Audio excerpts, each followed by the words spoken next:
Dumating na ba ang inyong mga card sa STC Pay?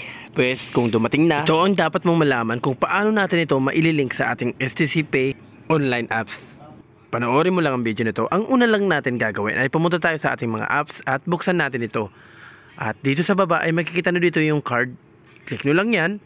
At dito sa gitna mismo ng card ay click nyo lang to para to activate your card.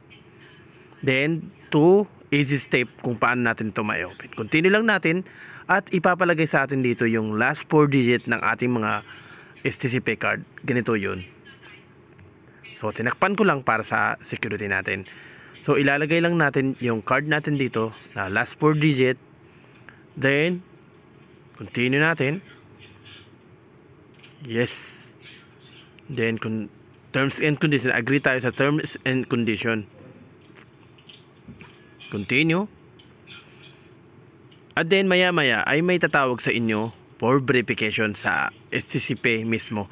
So, dito sa tawag na to ay kailangan nyo lang makinig at intindihin. Kasi pabago-bago yung sistema na tawag. Kasi automated call lang to. So, kung ano yung sasabihin niya, sundin nyo lang.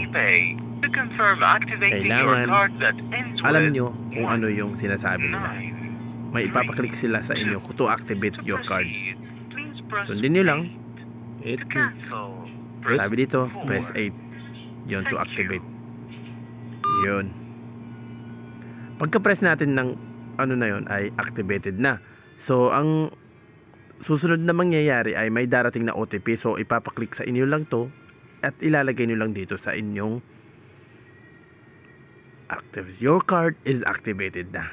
So, ganoon lang kadali guys kung paano natin mai-activate yung mga STC Pay card natin. Kung natuto kayo sa video nito, don't forget to subscribe at pakihit na rin yung ating notification bell para lagi kayong updated sa mga bago pa natin video. Maraming salamat guys sa inyong panonood. Hanggang sa muli po.